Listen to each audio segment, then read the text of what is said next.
সৃষ্টি এই ভুবনে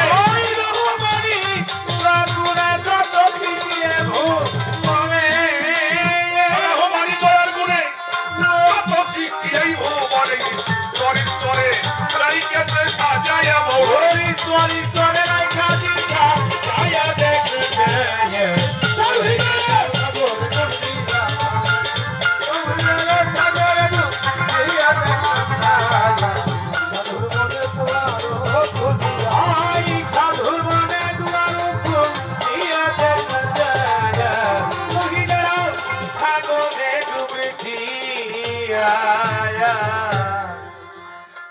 আলে মোহাম্মদ রাব্বুল্লাহ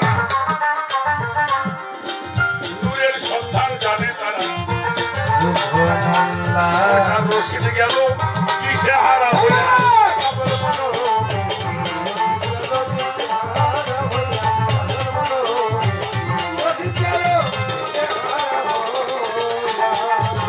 আলে মোহাম্মদ রাব্বুল্লাহ নূরের সন্ধান জানে তারা রশিদ গেল দিশে হারা হইয়া আমার গ্রামে গেল দিশে হারা হইয়া আমার ভক্তদের রশিদ গেল দিশে হারা হইয়া এমন সুদিন গন্ডিন হবে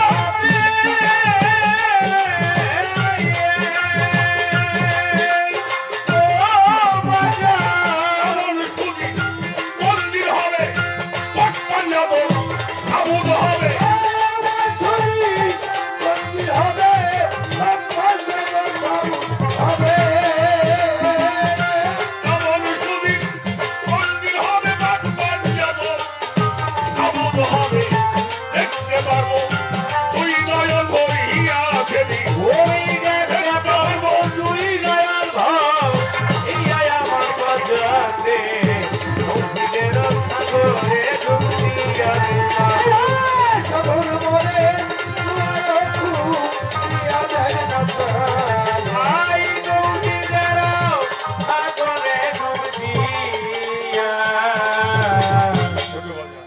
বাবা একটা কথা বলছে শাফি আল মুজনবিন এর বাংলা হইল তরানেওয়ালা কান্ডারি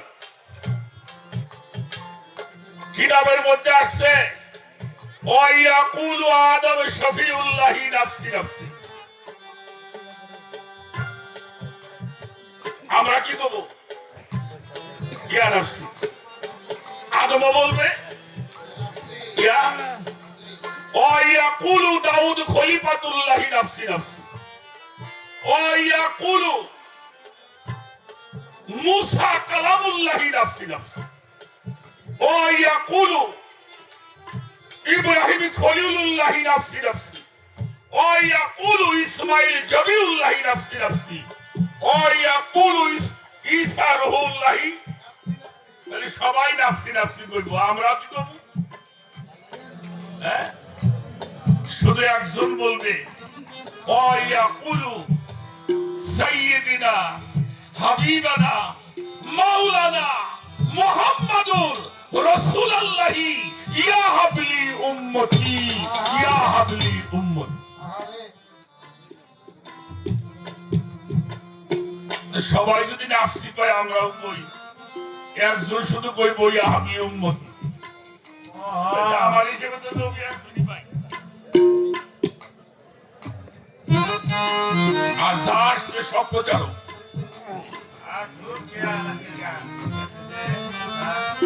এই ইউটিউব কাগরে আমি ইউটিউব করবে দেনা কারাও না দেখো একটা কথা পিছে পিছে বলাবার আরে না ওই বন্ধ করে বলাবার শোনো বাবা ইউটিউব করা নিষেধ বর্তমান তারপরেও করি করতে দেই একটা কথা যদি কাটো যার চ্যানেলে যা যাবে দিয়ে দেবা যাওয়ার সময় নাম পাঠিয়ে দেবেন আর চ্যানেলের নাম দিয়ে যাবেন এটা যেন ভুল না হয় বাবা আমার কথাই বলেন না বিরক্ত হবেন এবার আসেন এটা একটু ধরো, নবীকে একটু ধারণা দেই। আচ্ছা, আযান কিসের জন্য হয়?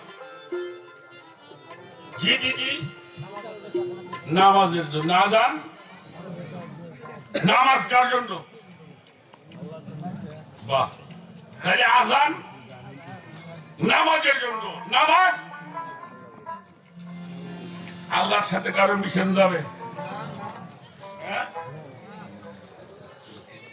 আমি ওযু করে একটা বড় সুন্দর হইয়া মসজিদ করে যাইয়া আকামত দিয়ে নিয়ত করে রুকু সিজদা সূরা যা আছে সব পড়ছি, সিজদাও শেষ, নামাজ হয়ে গেছে না?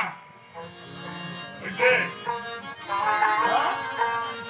কেন হয় নাই?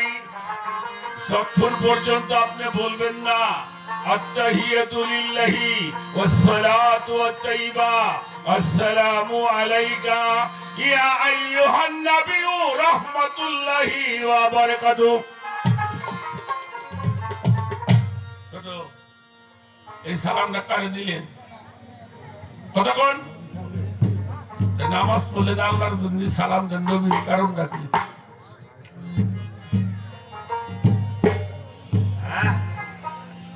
আজকে গুরুত্ব ভেজাল হয়ে গেল না? আজকে মন ভালো বেরিয়ে গেছে। নামাজ হলো আল্লাহর জন্য, আর সেই নামাজের মধ্যে আল্লাহ তার নবীকে ঢুকাইয়ে দিয়েছেন। সুবহানাল্লাহ। শুধু নবীকে ঢুকাই নাই, আহলে বায়াতকে ঢুকাই দিলেন। শুধু আহলে বায়াত না, ওয়ালা ইবাদিল্লাহিস সালিহিন, আল্লাহর ওলিদেরকেও নামাজের মধ্যে সুবহানাল্লাহ বাহ ঢুকাই দিলেন। তাহলে সেই নবীকে কিভাবে জানবো, কিভাবে চিনবো, সেগুলি আমরা সামনে একটু আলোচনা করতে আজকে একটু ভিন্ন রকম মনের কিছু কথা বলবো। যেহেতু বাবাকে পেয়েছি,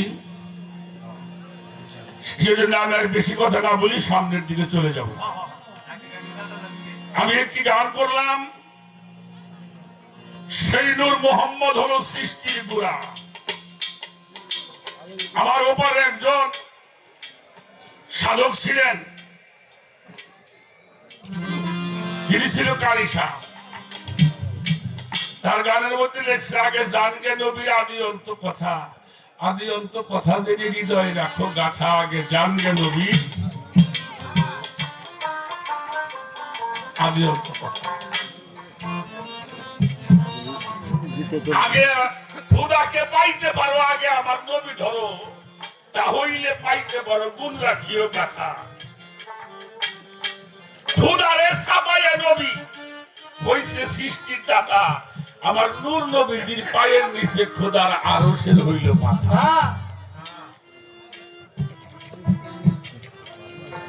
আমরা সেই নবীর উম্মত, সেই নবীর উম্মত হওয়ার জন্য সবাই আশা করেছিল। আমি রাখলাম এই পর্যন্ত। এবার আমি একটা গান করব। এই গানটা জনপ্রিয়, বহু গান গাইলাম, লালন সভাপতির গান গাইলাম, দুর্দশা, মেসের শাহ, হ্যাঁ, বেহাল শাহ, হ্যাঁ, খালেক দেওয়ান, মালিক দেওয়ান, রজ্জুবালী দেওয়ান সাহ, হ্যাঁ। আমি এটা, এই লোকটা আবার হিন্দু মানুষ,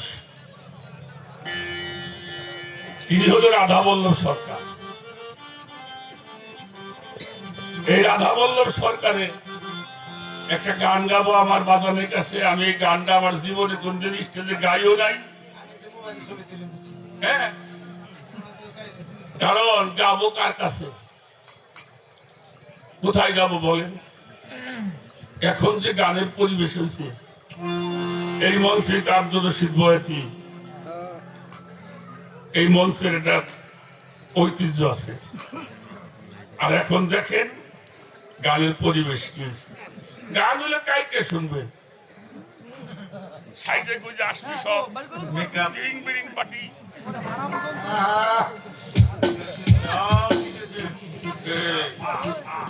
দুবাইয়ের মাস্টার কি কম রে